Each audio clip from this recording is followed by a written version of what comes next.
Scott just made the point just Jefferson now. used to be a lot more secure, not just in our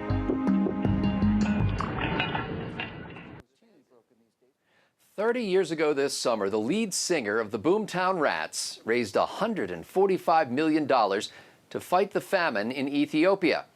But this week, he's written up in the Wall Street Journal, of all places, for running a private equity firm that's hoping to profit from the people of Ethiopia. Has Bob Geldof sold out to greed?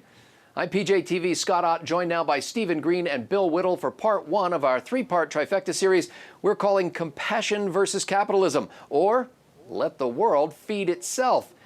Now, men, the Live Aid concert series followed the 1984 release of this hit song.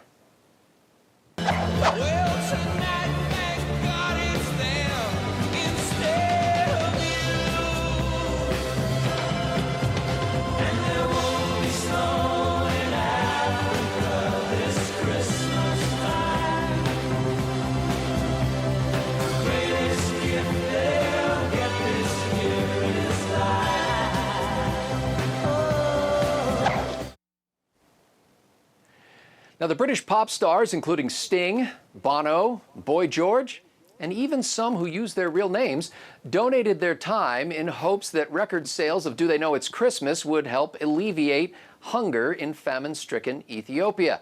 At the time, organizer Bob Geldof called it a one-off. After the Live Aid concerts, while most celebrities returned to nurturing their declining popularity, Geldof and Bono sustained their commitment to fighting hunger, disease, and poverty in Africa. But in 2012, Bob Geldof's compassion took an unexpected turn.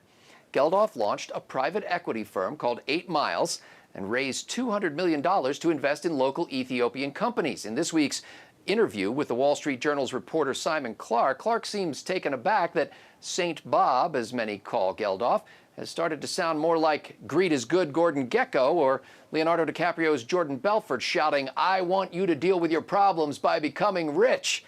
Well, Geldof says he has several $100,000 of his own money in the 8 Miles fund. So reporter Clark then says, so if 8 Miles makes a profit on this investment, you're making a profit.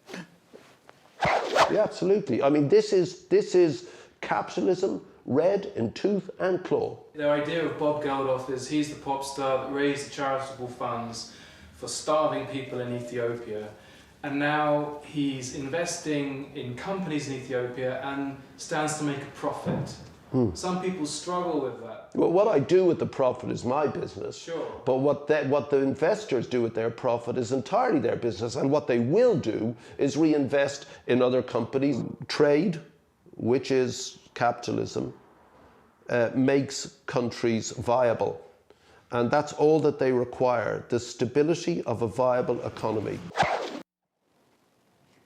Now, Stephen Green, when I was a liberal college student, the Boomtown Rats was my favorite band.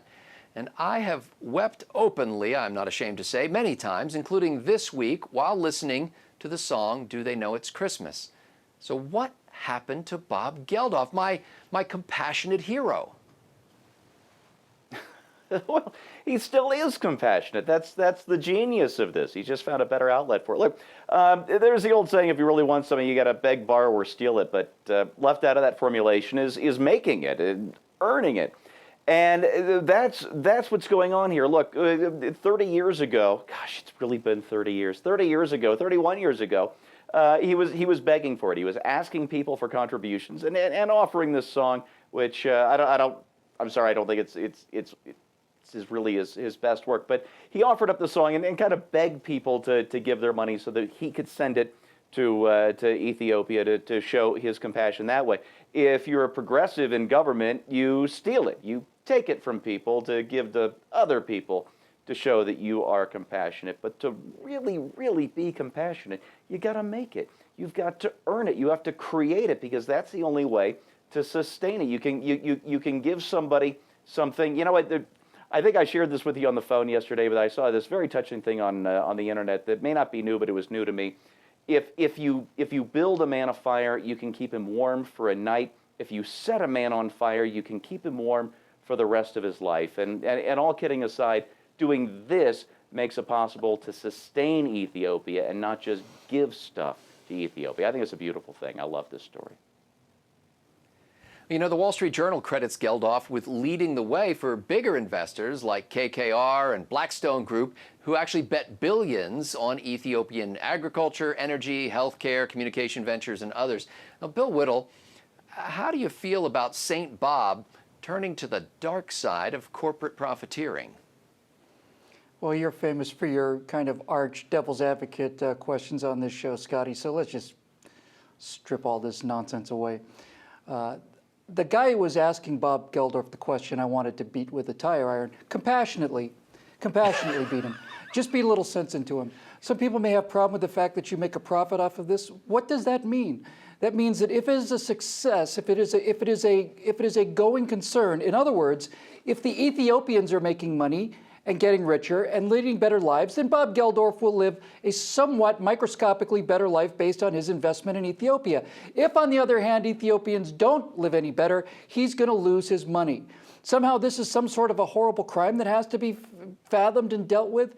You know, they got $145 million one time for Band-Aid and sent it to Ethiopia and did some real good. And what Geldof is basically saying is, hey, just a thought. How about if we generate $145 million every single year? Or maybe we generate $145 million every single month. Or what about generating $145 million every single week? Or maybe if we get this thing going, we could generate $145 million every single day forever.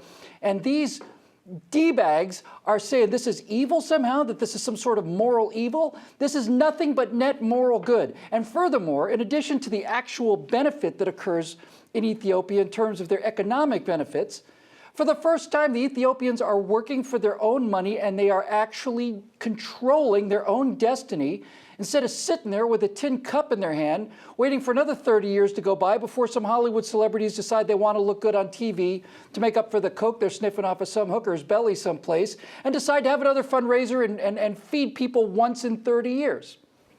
I have strong opinions about this because I think this whole thing is just ridiculous on the part of the people that are trying to say he's sold out. They're the ones that want to keep Ethiopians in a little glass case so that they can raise money for them every 30 years or so, feel good about themselves for 10 minutes. He's actually trying to make something work there. Imagine. Well, you know, I don't know what Bob Geldof's politics are, and I don't care. I don't care. I also don't think he's got it all figured out yet. He's going to make some more mistakes. But what I admire is that he stuck with the cause long enough to figure out that his initial approach was somewhat naive and perhaps even harmful in the long run. Disasters call for immediate relief. And in America, we will send money even when an upper middle class neighborhood gets hit by a storm. But Geldof is right. Capitalism makes countries viable. Profits not only create jobs, but they cultivate further investment. Nobody, however altruistic they are, wants to throw her money down a rat hole. Seeing pictures of African women packaging roses or cleaning wine bottles offers a kind of hope that you'll never get from shots of emaciated toddlers suckling at desiccated breasts. The hope for Africa is in the hearts and minds of Africans. Investors exchange value for value, and Bob Geldof is doing the Lord's work in helping wealthy folks to see the value in their African brothers and sisters. For Bill Whittle, Stephen Green, and the entire Trifecta crew at PJTV.com, I'm Scott Ott.